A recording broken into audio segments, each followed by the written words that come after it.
Well, new reports this afternoon of some ugly infighting within the Obama administration. The New Yorker magazine reports that two of the president's closest advisors went toe-to-toe over a decision that has now outraged many Americans.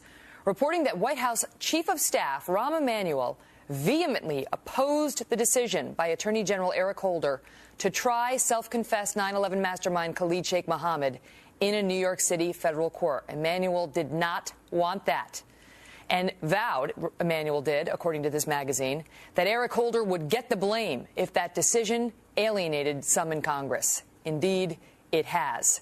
Republican Congressman Peter King of New York is my guest now. He is the ranking member on the House Homeland Security Committee. Good afternoon, sir. And Megan, great to have you back. Thanks so much. It's great to have you on. This is interesting because they don't normally show this sort of political divide, but Rahm Emanuel, whether you love him or you don't love him, foresaw the storm that would accompany this decision. Congressman, it looks like the Obama administration, outside of Rahm Emanuel, did not, because they decided to proceed with this, and we all know what the consequences have been. Where does the thing stand now? Does Khalid Sheikh Mohammed get tried in New York, or doesn't he? Megan, I don't know for certain. The reason I'm saying that is the White House last week had anonymous sources in the White House saying they've directed the Justice Department to take the trial out of Manhattan, out of Lower Manhattan. But you're hearing virtually nothing from the Justice Department. This is ironic because when this was first announced back in November, the White House said that it had nothing to do with it, that it was entirely a Justice Department matter. So now you have the White House putting pressure on, which I assume is Rahm Emanuel. I mean, this story in the New Yorker, I've read it. It confirms a lot of what we've heard on Capitol Hill over the last few weeks. But I think you have Eric Holder, who's an ideologue, who I think has done a terrible job as Attorney General when it comes to the entire issue of terrorism. We can go back over any series of decisions he's made, and he has his own ideology. He's fixated on it, and he has no political antenna. So I think he's wrong legally. I think he's wrong policy-wise. But he's also very much out of touch with the American people. And one thing about Rahm Emanuel, and even though I don't agree too often with Rahm, I admire his political skills.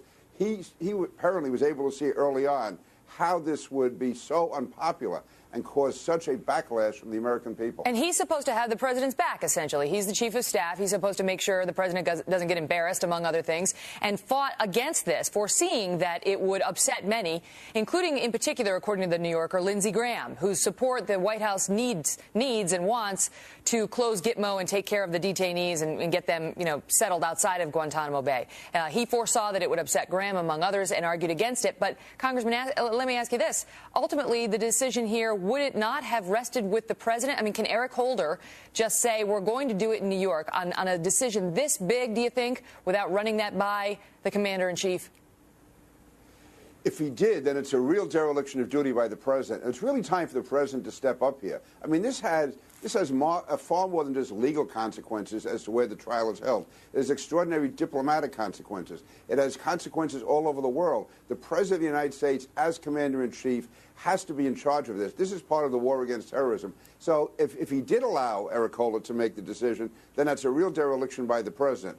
If he didn't, then obviously the president is responsible and he has to step in. I just feel that, again, Eric Holder is so liberal, whether it's carrying on criminal investigations of the CIA interrogators or insisting this trial be in Lower Manhattan, that I think the president is giving him far too much of a free hand. But this is the president's decision, and he's got to make it. And it's not enough for Rahm Emanuel to say it was the wrong thing to do. It shouldn't have been made in the first place. And now if they want to change it, the president has to do it. He can't let Eric Holder be determining our anti-terror policy, especially when he's so misguided. I have to ask you, sir, because whenever we have somebody on the other side come on, they say there is nothing wrong with our criminal justice system. We have the best one in the world, and we can handle Khalid Sheikh Mohammed and his compadres in our American justice system. This is much ado about nothing.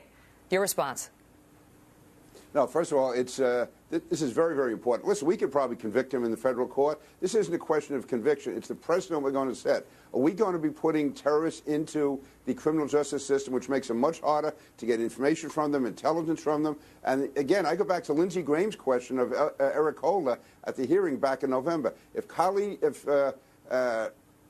Osama bin Laden is captured tomorrow on the battlefield, is he going to be read his Miranda rights? Or are we going to try and get every bit of intelligence out of him that we can? And the fact is that this is wartime. These people should be treated as enemy combatants. It's much more effective for us. We have much more control over the evidence. We don't have to give Miranda warnings up front. There's different hearsay exceptions Understood. in a military tribunal. Right, and you have in a civilian court. Plus, we don't need them in civilian areas. We have Guantanamo. All right, Congressman Peter King, always a pleasure seeing you. Thanks so much for coming on. Thank you, Megyn.